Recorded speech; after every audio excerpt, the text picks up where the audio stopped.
From the moment Dean Ambrose made his main roster debut as part of The Shield in 2012, he had an aura of unpredictability that set him apart. His past on the independent scene as Jon Moxley had cultivated a reputation as a fearless, unhinged brawler who could cut a scathing promo just as effectively as he could brawl in a blood-soaked hardcore match. WWE had a star in their hands, one who resonated with the audience in a way few others could, but instead of nurturing that potential, they squandered it. The Shield's dominance was undeniable.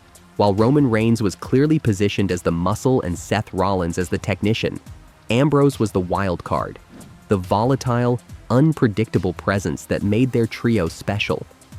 He was given the United States Championship early on, but that reign became an early indicator of WWE's mishandling of him. While he held the belt for a record-setting 351 days, he rarely defended it, making the title feel secondary rather than prestigious. The belt became an afterthought, and Ambrose's momentum suffered as a result. When the Shield broke up in 2014, it should have been the beginning of a meteoric singles rise for all three men. Rollins became the authority's chosen one. Reigns was groomed as the next face of the company, but Ambrose was left wandering aimlessly, despite being the most organically over of the three. Fans gravitated toward him because he felt authentic, a man who didn't need a scripted promo to sound compelling. However, instead of capitalizing on his raw charisma, WWE booked him into comedic feuds and bizarre stipulations that undercut his credibility. His rivalry with Seth Rollins should have been a defining moment. It was the kind of deeply personal, emotionally charged feud that writes itself. Yet WWE often forced Ambrose into hokey segments involving exploding televisions and mannequin heads, rather than letting the hatred between him and Rollins take center stage. Every time the audience wanted to see him as a serious threat, WWE countered by leaning into a slapstick portrayal that made him feel more like a sideshow than a future world champion. By 2016, Ambrose did win the WWE Championship, but it felt more like a temporary reward rather than a sustained push. His title reign, though respectable, lacked the grand storytelling that a top champion deserved. Instead of elevating him, WWE often booked him as a secondary focus compared to feuds involving part-time stars like Brock Lesnar or storylines revolving around Reigns.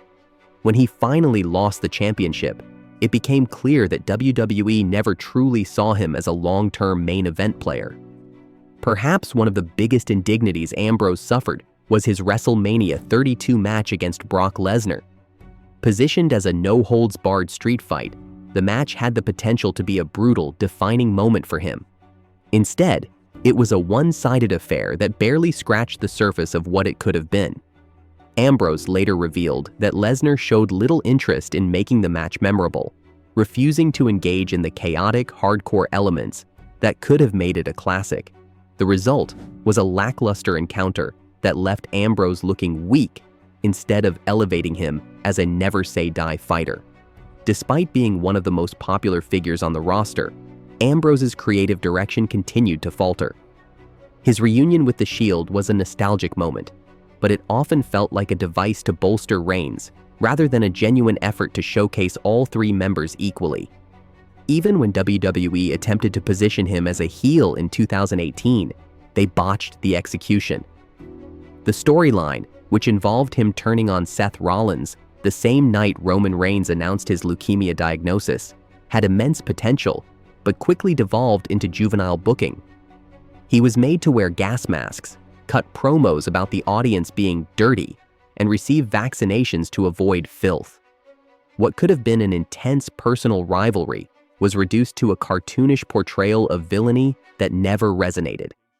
The final straw came in 2019 when Ambrose, frustrated with the creative direction of his character, refused to re-sign with WWE.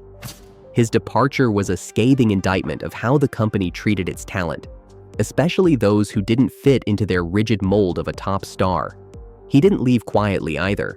In interviews and podcasts following his exit, he openly criticized WWE's reliance on scripted promos, its lack of creative freedom, and the way it stifled talent who had the potential to be megastars.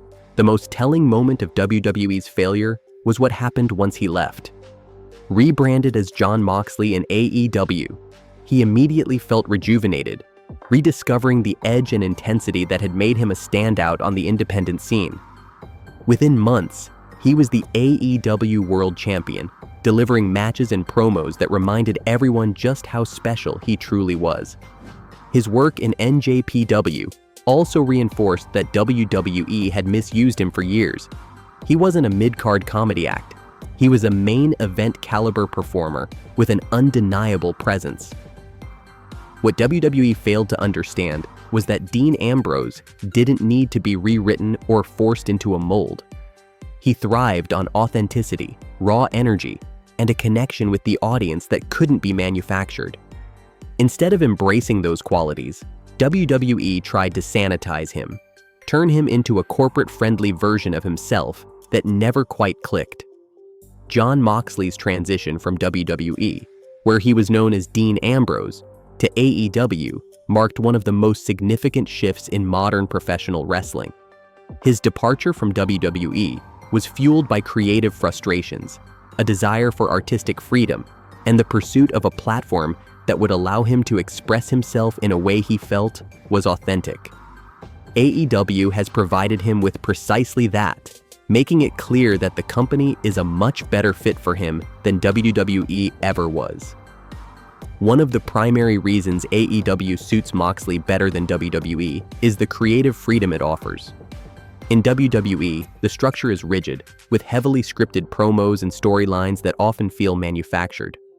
Moxley has spoken at length about his dissatisfaction with the scripted nature of WWE, mentioning in interviews how he was handed promos that he found embarrassing or nonsensical. He has even stated that he felt like he was going to lose his mind, having to deliver lines that did not align with his character. AEW, on the other hand, has given him free rein to cut promos the way he wants, and it shows in the intensity and believability of his delivery. Without a script dictating his every word, Moxley's promos feel raw, unscripted, and real, resonating deeply with fans in a way WWE never allowed him to. The wrestling style in AEW is another major factor that makes it a better fit for Moxley. WWE's in-ring product is largely influenced by a safer, more entertainment-driven approach, designed to appeal to a mainstream audience. While this structure works for many, it often stifles wrestlers who prefer a more brutal and hard-hitting style. Moxley thrives in a more physical, intense environment. His matches in AEW have often been characterized by violence, unpredictability, and an unfiltered level of grit that WWE simply does not allow. The lights-out match against Kenny Omega at Full Gear, his wars with Lance Archer, his rivalry with Hangman Page, and his run in the Blackpool Combat Club are just a few examples of how AEW has embraced his aggressive, no-holds-barred approach to wrestling. His passion for hardcore wrestling is something WWE never fully supported, but AEW has allowed him to unleash it without restriction. Another key reason AEW is a better fit for Moxley is the way the company utilizes him. In WWE, despite his popularity, Moxley was often placed in storylines that felt beneath him or reduced him to a comedic character. Whether it was dressing in gas masks, receiving bizarre injections, or being subjected to oddball gimmicks, WWE never truly understood how to present him as the dangerous, unpredictable character he wanted to be. In AEW, he has been portrayed as an unstoppable force, a legitimate main eventer, and one of the most feared wrestlers in the business. The presentation of Moxley in AEW aligns with the way fans have always seen him, a no-nonsense, take-no-prisoners fighter who is willing to go to any lengths to win. The AEW schedule has also played a significant role in why Moxley thrives in the company. WWE's demanding schedule was something he openly criticized, as it took a toll on both his physical and mental health. The grueling travel schedule, constant house shows, and lack of personal time led to burnout, something that many WWE wrestlers have spoken about. In AEW, the lighter schedule allows him to stay fresh and maintain his health, both physically and mentally.